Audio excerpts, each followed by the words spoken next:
The Department of Public Health now has 9 months to create rules and regulations for the implementation of medical marijuana on Guam. But how will it be implemented? Who will produce the marijuana? How many people will be allowed to produce the marijuana? We spoke with Public Health Director James Gillen to find out.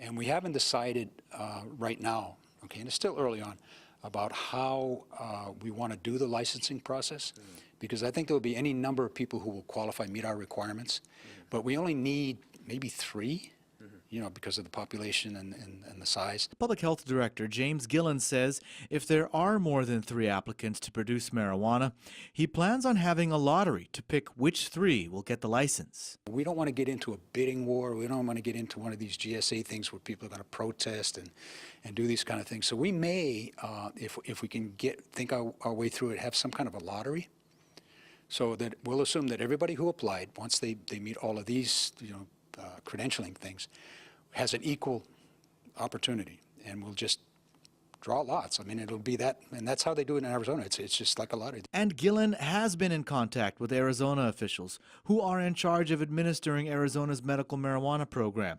In fact, he plans on sending 3 staff members to Arizona to study how Arizona administers its medical marijuana program. One of the more complicated aspects of this program appears to be the production of the medical marijuana. We're not looking at having this done, you know, in somebody's ranch. It's going to have to be a building that has security. If you see some of those facilities in Colorado, they're huge, 40,000 square foot warehouse type buildings. We want to make sure the people who are doing this, you know, pass all kinds of tests and exams. Like, we want them to have FBI clearance. We want to have a lot of these other things that, you know, we're going to need. We don't want them associated with any criminal enterprise. Gillen also wants to see if they can develop and license other medical products from marijuana. We really want to see whether there's expertise that would be able to develop oils and tinctures and, you know, edibles, you know, because there are some people who just can't tolerate the smoke. And from a public health standpoint, that's really probably a better way to go.